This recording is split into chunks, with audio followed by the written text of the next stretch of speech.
In life, we've seen within this part of the world great people like Al-Khwarizmi, who invented algorithm.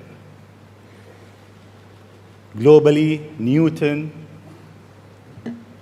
Henry Ford, the Wright brother, Albert Einstein, and Elon Musk.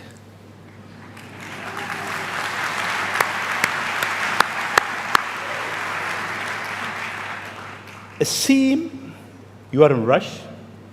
You want to go to places that nobody been. You are reinventing a certain industry, from the rocket industry with SpaceX to the car industry with Tesla. What's your mission in life? Why you do whatever you do? Sure. Well, first of all, thank you for having me. It's an honor to be here, and we're having a really, really great time with my kids in Dubai. It's really been fantastic. I'd really encourage anyone who hasn't been to visit. What a great city. Thank you. Thank you. And in terms of the motivations, I guess the sort of kind of a long version of the explanation, but essentially, when I was a kid, I was wondering kind of what's the meaning of life? Like, why are we here? What's it all about? And I came to the conclusion that what really matters is trying to understand the right questions to ask. And the more that we can increase the scope and scale of human consciousness, the better we are able to ask these questions. And so I think that there's certain things that are necessary to ensure that the future is good. And some of those things are, in the long term, having long-term sustainable transport and sustainable energy generation. And to be a spacefaring civilization, and for humanity to be out there among the stars and be a multi-planetary species. I mean, I think being a multi-planet species and being out there among the stars is important for the long-term survival of humanity. And that's one reason, kind of like life insurance for life collectively, life as we know it. But then the part that I find personally most motivating is that it creates a sense of adventure, and it makes people excited about the future. If you consider two futures, one where we are forever confined to Earth until eventually something terrible happens, or another future where we are out there on many planets, maybe even going beyond the solar system, I think that second version is incredibly exciting and inspiring, and there need to be reasons to get up in the morning. Life can't just be about solving problems. Otherwise, what's the point? There's got to be things that people find inspiring and make life worth living. So what is life for you? I mean, you look at our life, and I heard you before speaking. Is it a dream? Is it Is life a real? dream? Is it a million D? What is life for Elon Musk? I find as I get older, I find that question to be maybe more and more confusing or troubling or uncertain. I think particularly when you see the advancement of something like video games, like say 40 years ago, you had video games. The most advanced video game would be like Pong, where you had like two rectangles and a dot. Like batting it back and forth. I played it. Oh yeah, me too, exactly. I played all. Pong. Exactly, it sort of dates you a little bit. But yeah, we both played the same game. And that was like, wow, that was a pretty fun game at the time. But now you can see a video game that's photorealistic, almost photorealistic, and millions of people playing simultaneously. And you see where things are going with virtual reality and augmented reality. And if you extrapolate that out into the future with any rate of progress at all, like even 0.1% or something like that a year, then eventually those games will be indistinguishable from reality. They'll be so realistic, you will not be able to tell the difference between that game and the reality as we know it. And then it seems like, well, how do we know that that didn't happen in the past and that we're not in one of those games ourselves? Interesting. Interesting. I mean, could be. Everything is possible in life. I mean, particularly like things seem to be accelerating to something. Isn't it? I mean, if we look at our life, it seems in the past 100 years, life been accelerating quite fast. Yeah. In the past 20, It's much getting faster. Faster and faster. Is it more slow? So my question is really, how life will be in Earth 20, 30, 50 years from now? Our education, our transport. How do you see it? Well, I think this is one of those things that's quite difficult to predict. When you think of, say, the first controlled powered flight was 1903 with the Wright brothers. And then 66 years later, we put the first people on the moon. I mean, if you'd ask people, say in 1900, what are the odds of, man landing on the moon, they would have said that's ridiculous. And if you try to talk to them about the internet, they would not even know what the heck what are you even talking about? Like, this sounds so crazy. But today, with a $100 device, you can video conference with anyone in the world, on the other side of the world. And if you have a Wi-Fi connection, it's basically free. Free to have an instant visual communication with anyone, or even with millions of people. With social media, you can communicate to millions of people simultaneously. You can Google something and ask any question. It's like an oracle of wisdom that you can ask almost any question and get an instant response. It would have been incredibly difficult to predict these things in the past, even the relatively recent past. So I think the one thing that we can be quite certain of is that any predictions we make today for what the future will be like in 50 years will be wrong. Okay. That's for sure.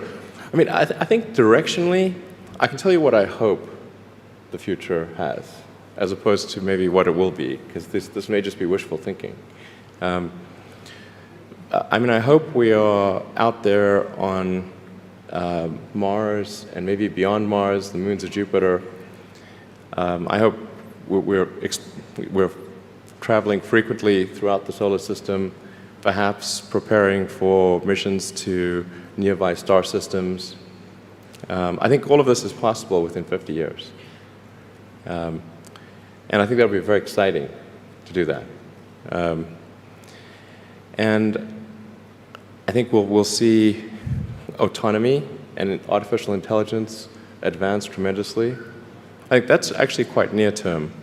My guess is in probably 10 years, it will be very unusual for cars to be built that are not fully autonomous. 10 years. 10 years from now. Yeah. I think almost all cars built will be capable of full autonomy in about 10 years. As it is, the Tesla cars that are made today have the sensor system necessary for full autonomy, and we think probably enough compute power to be safer than a person. So it's mostly just a question of developing the software and uploading the software. And if it turns out that the compute power, that more compute power is needed, we can easily upgrade the computer. And so that's all Tesla's built since October of last year. And other manufacturers will follow and do the same thing. So getting in a car will be like getting in an elevator. You just tell it where you want to go, and it takes you there with extreme levels of safety. And that'll be normal. It'll just be normal. Like for elevators, there used to be elevator operators. You get in, there'd be a guy moving a lever. Now you just get in, you press the button, and that's taken for granted. So autonomy will be widespread. I think one of the most troubling questions is artificial intelligence. And I don't mean narrow AI, like vehicle autonomy I would put in the narrow AI class. It's narrowly trying to achieve a certain function. But deep artificial intelligence, or what is sometimes called artificial general intelligence, where you could have AI that is much smarter than the smartest human on Earth. This, I think, is a dangerous situation. Why it is dangerous? I mean, there is two views. One view is artificial intelligence will help humanity. There is another school of thought is artificial intelligence is a threat to humanity. Why is it? Well, I think it's both. You know, it's like one way to think of it is imagine we were going to be visited. Imagine you're very confident that we were going to be visited by super intelligent aliens in, let's say, 10 years or 20 years at the most. Super intelligent. So you think within 20 years yes, we'll have alien in Earth? Well, digital superintelligence will be like an alien. It will be like an alien. Yeah. But my question is, do you think there is other intelligent life outside the Earth? It seems probable, but I think this is one of the great questions in physics and philosophy, is where are the aliens? Maybe they're among us, I don't know. Some people think I'm an alien. Not true. Not true. But maybe we are alien. Of course I'd say that, maybe wouldn't we I? are alien, Ellen. I mean, if you look at this part of the world, Yeah. they believe that human beings are not from Earth. They came from somewhere else. Eve Maybe. and Adam came from somewhere else to Earth. So in a way, human being alien to this land. Do you think we'll make contact with alien within the next 50 years?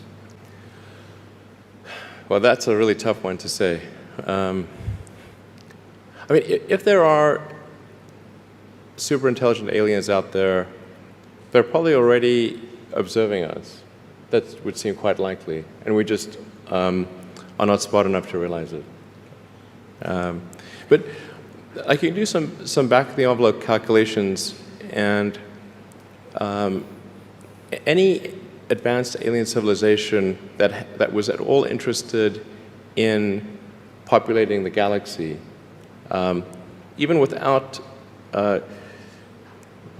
exceeding the speed of light, even if you're only moving at, say, 10 or 20% of the speed of light, you could populate the entire galaxy in, let's say, 10 million years. Maybe 20 million years max.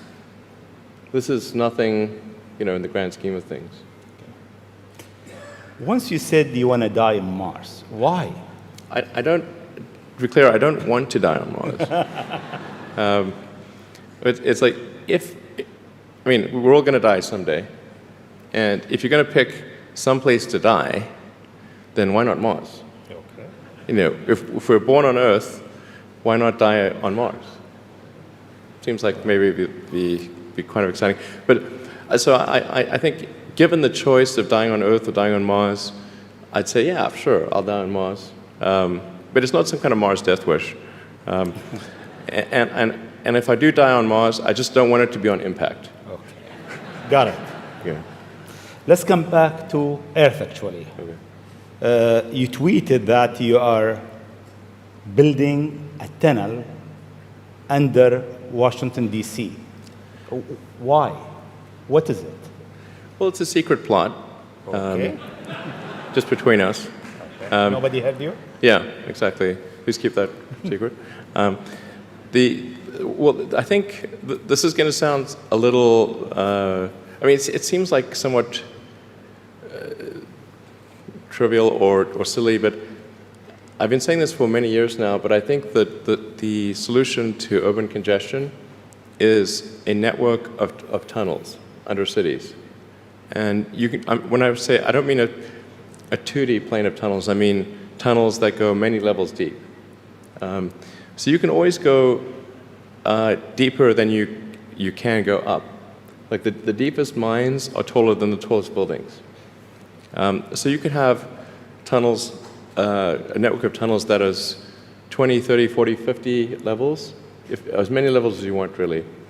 And so given that, you can overcome the congestion situation in any city in the world. The challenge is just figuring out how do you build tunnels quickly and at low cost and with high safety. So if tunneling technology can be improved to the point where you can build tunnels fast, cheap, and safe, then that would completely get rid of any traffic situations in cities. And so I think that's why I think it's an important technology. Washington, D.C., LA, and most of the major American cities, most major cities in the world, suffer from severe traffic issues. And it's mostly because you've got these buildings you have tall buildings that are 3D, and you have a road network that is one level.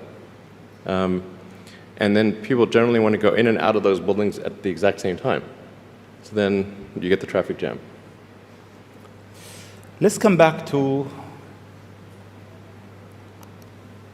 UAE and Dubai. The first time I met you, it was 4th of June, 2015, at your office in SpaceX. And I asked you, would you have a presence in UAE? And your answer was, I'm busy with China. Maybe not in the near future. Yeah. And almost a year and a half later, we are here. Seems time goes quite fast. Yeah. Why now? Well, I think actually things are going reasonably well in China. We had some initial challenges figuring out charging and service infrastructure and various other things, but now it's actually going fairly well, and so the timing seemed to be good to really make a significant debut in this region, starting in Dubai. Okay. In your opinion, what is the new disturbing thing that will come in technology next? What's next in technology? What's next in technology? That will disturb the way we live, the way we think, the way we do business. Well, the most near-term impact from a technological standpoint is autonomous cars, like fully self-driving cars. Like I said, that's going to happen much faster than people realize. It's going to be a great convenience to be an autonomous car, but there are many people whose jobs it is to drive. So in fact, I think it might be the single largest employer of people is driving in various forms. And so then we need to figure out new roles for what do those people do. But it will be very disruptive and very quick. Now, I should characterize what I mean by quick, because quick means different things to different people. There are over 2 billion vehicles in the world, approaching 2.5 billion cars and trucks in the world. The total new vehicle production capacity is about 100 million. Which makes sense because the life of a car or truck before it's finally scrapped is about 25 years. So the point at which we see full autonomy appear will not be the point at which there is massive societal upheaval, because it will take a long time to make enough autonomous vehicles to disrupt employment. So that disruption I'm talking about will take place over about 20 years. But still, 20 years is a short period of time to have, I think, something like 12 to 15% of the workforce be unemployed.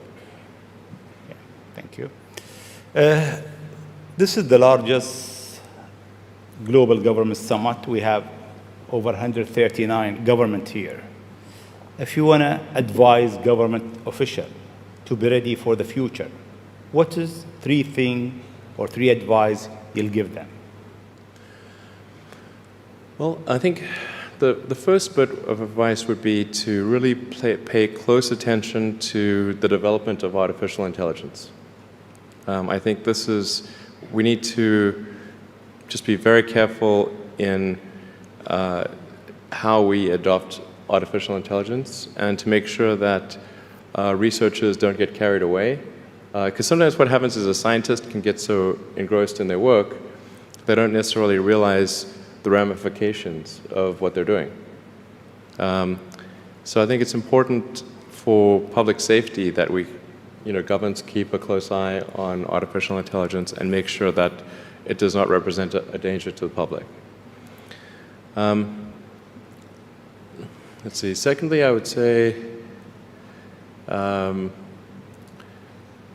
we do need to think about transport in general. And there's the movement towards electric vehicles, sustainable transport. I think that's going to be good for many reasons, but again, not something that happens immediately. That'll happen slower than the self-driving vehicles. So that's probably something that happens over 30 or 40 years, the transition to electric vehicles. So thinking about that in context, the demand for electricity will increase dramatically. So currently, in terms of total energy usage in the world, it's about 1/3 electricity, about 1/3 transport, about 1/3 heating. So over time, that will transition to almost all, not all, but predominantly electricity, which means that the demand for electricity will probably triple. So it's going to be very important to think about how do you make so much more electricity.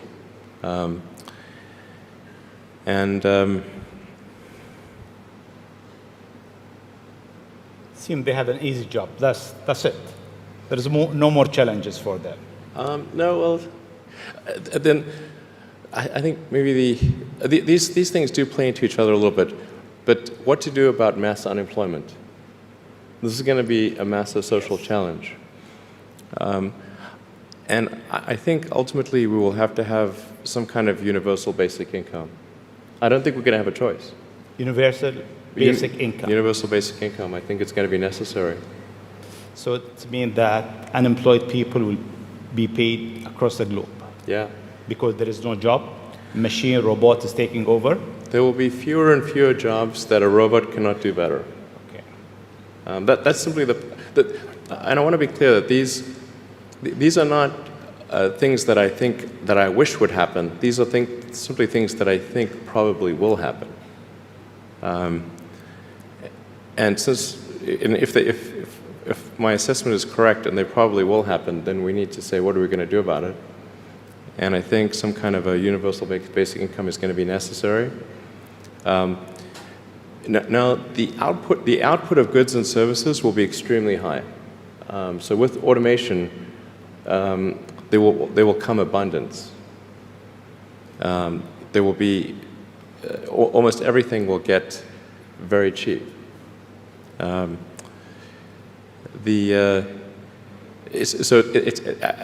I think I think we'll just end up doing a universal basic income. It's going to be necessary. The harder challenge, much harder challenge, is how do people then have meaning? Like a lot of people, they derive their meaning from their employment. So if you don't have, if you're not needed, if there's not a need for your labor, how do you? What's the meaning? Do you have meaning? Do you feel useless? That's a much harder problem to deal with. And then how do we ensure that the future is going to be the future that we want, that we still like?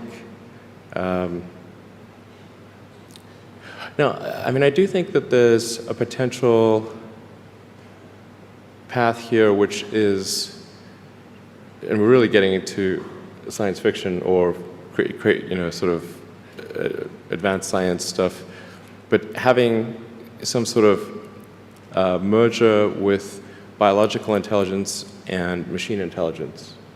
To some degree, we are already a cyborg. You think of like the digital tools that you have, your phone, your computer, the applications that you have, like the fact that, as I was mentioning earlier, you can ask a question and instantly get an answer from Google or from other things. And so you already have a digital tertiary layer. I say tertiary because you can think of the limbic system, kind of the animal brain or the primal brain, and then the cortex, kind of the thinking, planning part of the brain, and then your digital self as a third layer. So you already have that, and it's like if somebody dies, their digital ghost is still around. All of their emails and the pictures that they posted and the social media, that still lives, even if they died. So over time, I think we'll probably see a closer merger of biological intelligence and digital intelligence. And it's mostly about the bandwidth, the speed of the connection between your brain and the digital extension of yourself. Particularly output. And output, if anything, is getting worse. We used to have like keyboards that we'd use a lot. Now we do most of our input through our thumbs on a phone. And that's just very slow. A computer can communicate at 1 trillion bits per second, but your thumb can maybe do, 10 bits per second or 100 if you're being generous. So some high bandwidth interface to the brain, I think, will be something that helps achieve a symbiosis between human and machine intelligence, and maybe solves the control problem and the usefulness problem. Getting pretty esoteric here. I don't know if this is... It's close. Okay. We got it. Always you think out of the box. Your idea is so huge. You want to go to space. You decided to go to space. You did it. You decided that you want to land your rocket back. You failed 7 times, 8 times? Yeah, something like that. Then it landed more times than I care to count. Yeah. How do you come with this idea, actually? Sometimes they're pushing the human limit. You are always pushing the human limit. Why? Well, I think about what technology solution is necessary in order to achieve the particular goal, and then try to make as much progress in that direction as possible. So in the case of spaceflight, the critical breakthrough that's necessary in spaceflight is rapid and complete reusability of rockets, just as we have for aircraft. You can imagine that if an aircraft was single use, almost no one would fly. Because you can buy, like, say, a 747 might be $250 million, $300 million, or something like that. You'd need 2 of them for a round trip. But nobody's going to pay millions of dollars per ticket to fly, to do air travel. But because you can reuse the aircraft tens of thousands of times, the air travel becomes much more affordable.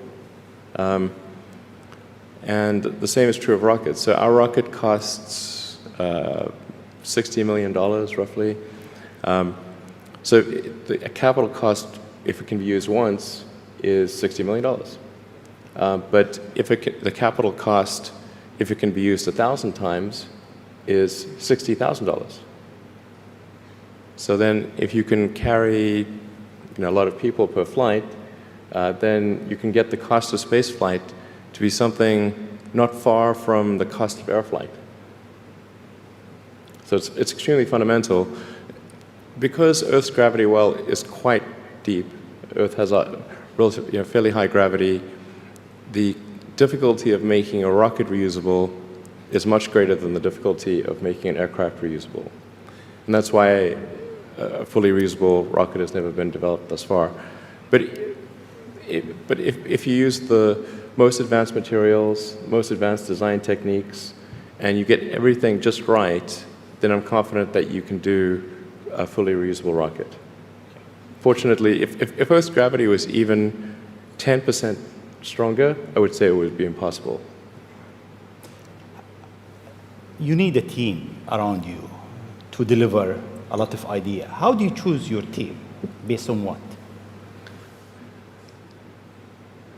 Well, I suppose honestly that it tends to be gut feel more than anything else. So when I interview somebody, my interview question is always the same. What do you ask? I said, tell me the story of your life and the decisions that you made along the way and why you made them. And then, and also tell me about some of the most difficult problems you worked on and how you solved them. And that question, I think, is very important because the people that really solved the problem, they know exactly how they solved it. They know the little details. And the people that pretended to solve the problem, they can maybe go one level and then they get stuck.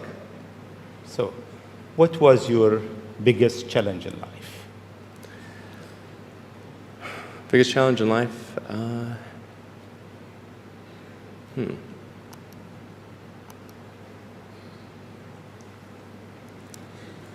No challenge. Well, no, there's a lot of them. I'm trying to decide which is which is the worst. I think just thinking about how to spend time. One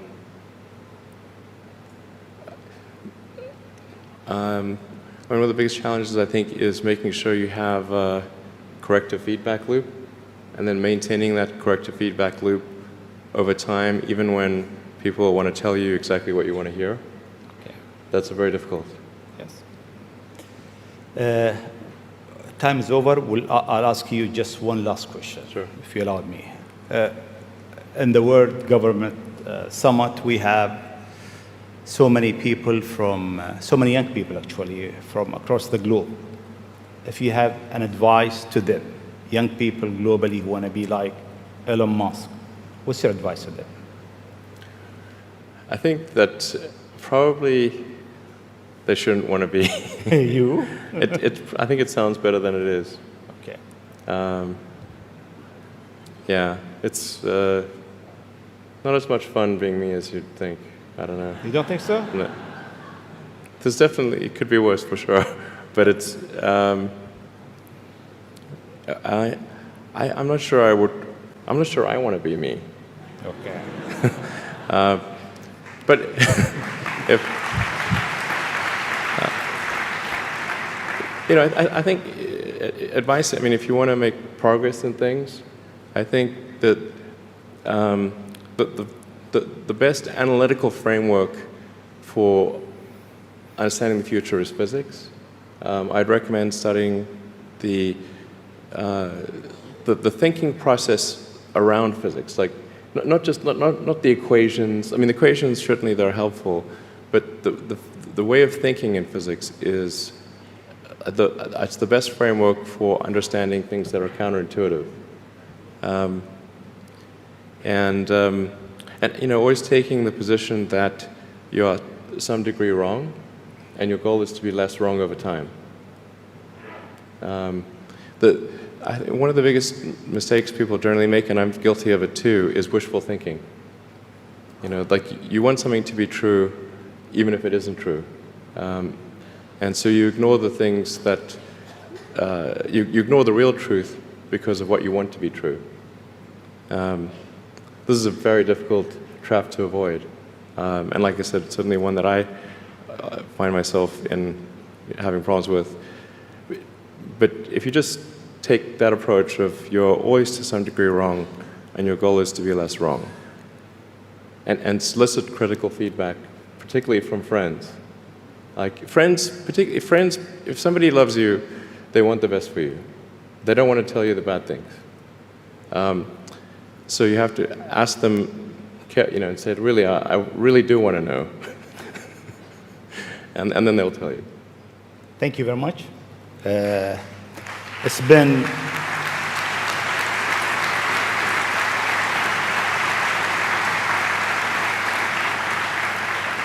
It is great for the World Government Summit to have a legend who's creating the future for humanity to share his thought, his idea, his vision, his challenges, and his hope for life. Thank you very much. Thank you for having me.